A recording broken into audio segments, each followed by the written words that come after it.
বন্ধুরা, আবার একটা নতুন রেসিপি নিয়ে তোমাদের মাঝে আমি চলে এলাম। তো দেখো, এখানে জল গরম হচ্ছে আর এদিকে দেখো দুধ চা হয়ে গেছে, চা আমি অফ করে দিলাম। আর এই দেখো পাস্তা, এবার আমি দিয়ে দিলাম পাস্তা সেদ্ধ করতে, বুঝেছো? এখন একটু সেদ্ধ হবে, তারপরে ওটাকে পাস্তা আবার বানাবো। তো তোমরা দেখতে থাকো, ঠিক আছে?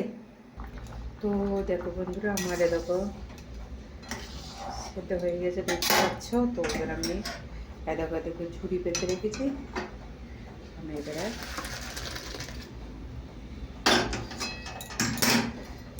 এটাকে এবারে আমার হয়ে গেছে। তো দেখো বন্ধুরা, আমার দেখো হয়ে গেছে। তো এবার আমি তেল দেবো। দেখো এখানে একটু ঠান্ডা জলে একটু ধুয়ে নিয়েছি।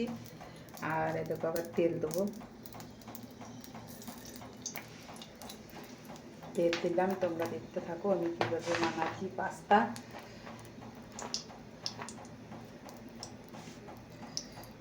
আর এদিকে দেখো পেঁয়াজ, দুটো লঙ্কা কুচি দিয়ে দিয়েছি। তেলটা গরম হলে তারপরে দেব, বুঝেছো? তো এখন তেলটা গরম হোক। তো দেখো বন্ধুরা, খুবই তেলটা তেতে গেছে। দেখো পেঁয়াজ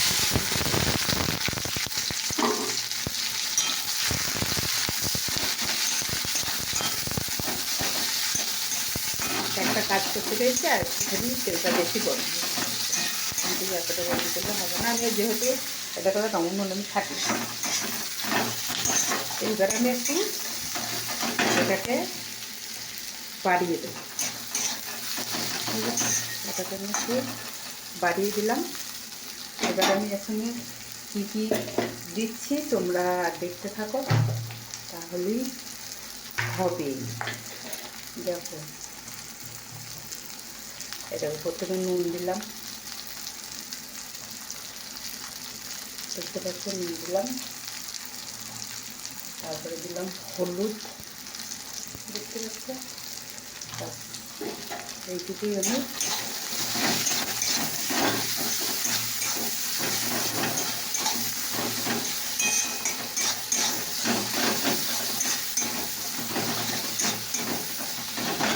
এটা এখন ভাজতে হবে একটু।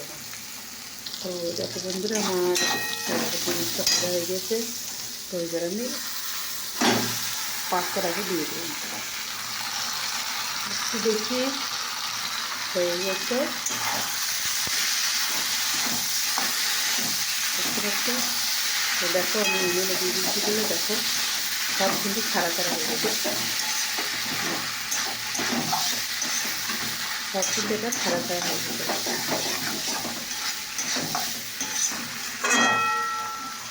বুঝতে পারছো?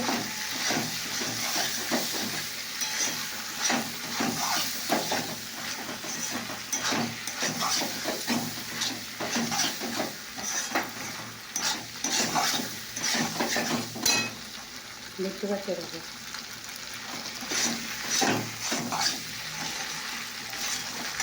তো তোমরা দেখতে থাক।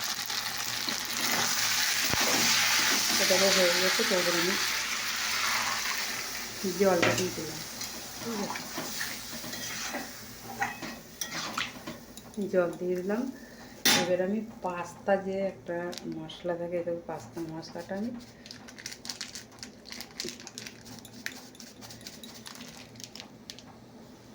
দুটো পাস্তা মশলা দিলাম, যেহেতু আমি একা হাতে তো যেটা বানাচ্ছি। এবারে আমার একটু ফুটে গেলেই আমি একটু নামিয়ে দেবো। তোমাদের এই পাস্তা কেমন লাগলো, এইভাবে করে বাড়িতে ঘরে খাবে, দেখবে খুব সুন্দর লাগবে। কেমন লাগলো অবশ্যই কমেন্ট করে জানিও।